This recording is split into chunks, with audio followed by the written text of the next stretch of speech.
अस्सलाम वालेकुम। आप देख रहे हैं मेरा YouTube channel the capturing. Video में आगे बढ़ने से पहले चैनल को सब्सक्राइब कर लें, वीडियो अच्छी लगे तो वीडियो को लाइक करें। कल परसों दो ग्रुप्स के दरमियान कायद-ए-आज़म यूनिवर्सिटी में बहुत ही ज़्यादा शदीद किस्म की लड़ाई हुई है। मेरे ख्याल से जो दो ग्रुप्स थे, एक बलोच ग्रुप था और दूसरा ये चीज़ हमारे आज कल सोसाइटी में बहुत आम है। पंजाब यूनिवर्सिटी में देख लें, इस्लामिया यूनिवर्सिटी में कभी कायद-ए-आज़म और इस तरह मुख्तलिफ यूनिवर्सिटीज़ में आए रोज़ स्टूडेंट्स के दरमियान कोई ना कोई लड़ाई हुई होती है। क्यों? इस वजह से क्योंकि उनकी सिर्फ़ और सिर्फ जो लड़ाइयों की वजह होती है वो पॉलिटिक्स होती है। इन सारे इंस्टीट्यूट्स में अपनी ही इन्होंने अपने ही इनके ग्रुप्स होते हैं कॉलेज यूनिवर्सिटीज़ में, और ये उन ग्रुपों में जब एक ग्रुप के बंदे से या इनकी आपस में किसी भी बात पे इख्तलाफ हो जाए तो ये इस कदर लड़ाई पे उतर आते हैं कि कितने लोगों की जान तक ज़ाया हो जाती है। अब ये जो इन दो ग्रुप्स में लड़ाई हुई है, इसके नतीजे में जो ख़बर अभी तक आ रही है उससे ये है कि बहुत से लोगों की एक तो हालत तशवीशनाक है बहुत ही ज़्यादा, और कितने लोग ज़ख्मी हुए हैं। हमारे मुल्क में पढ़ाई का निज़ाम उस निज़ाम की तरह नहीं है जो बाहर के मुल्कों में निज़ाम है। यकसा तौर पे कोई निसाब तो है ही नहीं। बाहर के ममालिक में यकसा निसाब तालीम है, उनको प्रॉपर एक चीज़ों के बारे में शऊर है कि किस तरह से उन्होंने चीज़ों को हैंडल करनी है। लेकिन हमारे जो इंस्टीट्यूट्स हैं उनमें बहुत ही ज़्यादा काउंसलिंग की ज़रूरत है।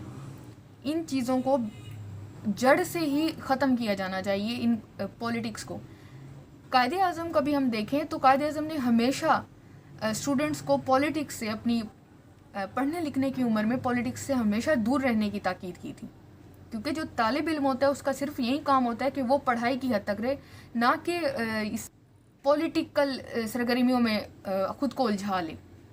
तो एक तालिब इल्म को अपनी पढ़ाई पे फोकस्ड होना चाहिए, ना कि इन पॉलिटिक्स में।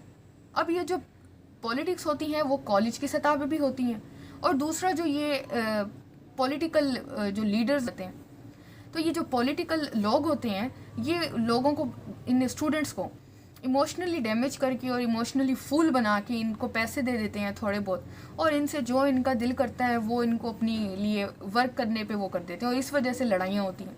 अक्सर आप देख लें, हम आम लोगों में भी, अगर मिसाल के तौर पे कोई पीटीआई का है तो उसको कोई भी बात कर दो वो अगले का सर फोड़ देगा, और अगर नून लीग का है उसको कुछ कह दो तो वो पीटीआई वाला, और अगर नून लीग के अगर वर्कर है वो, तो उसको कुछ कह दो तो वो बिल्कुल एक लड़ाई की हद तक मामला आ जाएगा, लड़ने तक।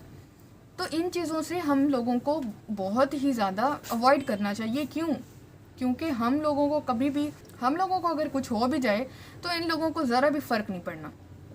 अगर इख्तलाफ होता है, इख्तलाफ राय की हद तक होना चाहिए, ना कि इस कदर लड़ाई पे उतर आना चाहिए कि अगले की जान ही चली जाए।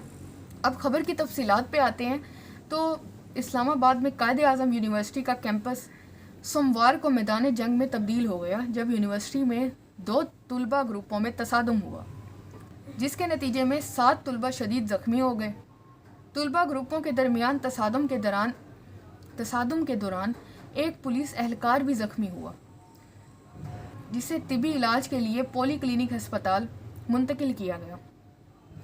अब इंतज़ामिया को सूरत हाल पर काबू पाने के लिए पुलिस को तलब करना पड़ा, जबकि यूनिवर्सिटी की जो इंतज़ामिया थी उसने कैंपस बंद करने और तालीमी सरगर्मियों को गैर मुअय्यना मुद्दत तक मुंतकिल करने का फ़ैसला कर लिया। अब जो कैंपस है वो तकरीबन फ़िलहाल तो जो इतलात आ रही हैं वो 2 हफ्ते तक इन लोगों ने बंद किया। इवन जो हॉस्टलाइट्स थे उनको भी कह दिया कि आप अपने घर को चले जाएँ। यूनिवर्सिटी इंतज़ामिया ने लड़कों और लड़कियों को फौरी तौर पर हॉस्टल खाली करने की हिदायत भी की। तुलबा के जो ग्रुपों थे उनमें इतना शदीद तसादुम हुआ और इस तरह का माहौल यूनिवर्सिटी में बन गया, तो इंतज़ामिया ने ये ऑर्डर जारी किए कि कैंपस को अगले 2 से 3 हफ्तों के लिए बंद कर देने के उन्होंने अहकामात जारी कर दिए। अब तफसीलात के मुताबिक बलोची और पश्तून नामी 2 तुलबा ग्रुपों में पुरतशद्दुद झगड़ा हुआ और एक दूसरे पर पत्थरों, ईंटों, लाठियों, डंडों से हमला किया गया। अब ये चीज़ भी हमारा बहुत बड़ा अलमिया है कि हमारे जो आजकल के तुलबा हैं, वो ख़ास ग्रुप की बात कर रही हूँ, सारे नहीं लेकिन कुछ हैं जो इस किस्म की सरगर्मियों में बहुत ही ज़्यादा उलझे हुए हैं। उम्र में पढ़ाई करनी चाहिए, ना कि इस डंडों पे और पत्थरों पे उतर आना चाहिए। نہ ہی اس پولیٹکس میں الجھنا چاہیے۔ اب اس لڑائی کے نتیجے میں 7 جو اسٹوڈنٹس تھے وہ شدید زخمی ہوئے ہیں اور ان کو چوٹیں آئی ہیں اور انہیں طبی امداد کے لیے ہسپتال بھی منتقل کر دیا گیا۔ کا جو ایس ایچ او ہے عدیل شوکت، وہ بھی زخمی ہوا ہے اس میں۔ اب پولیس درمیان میں آئی تو پولیس کو بھی ان لوگوں نے نہیں چھوڑا، وہ بھی پولیس بھی زخمی ہو گئی۔ موقع پر تو وہ موجود تھے لیکن وہ بیچارے خود بھی زخمی ہو گئے۔ خیر، اپنی رائے کا اظہار کیجیے گا کامنٹ سیکشن میں، چینل کو سبسکرائب کر لیں۔ اللہ حافظ۔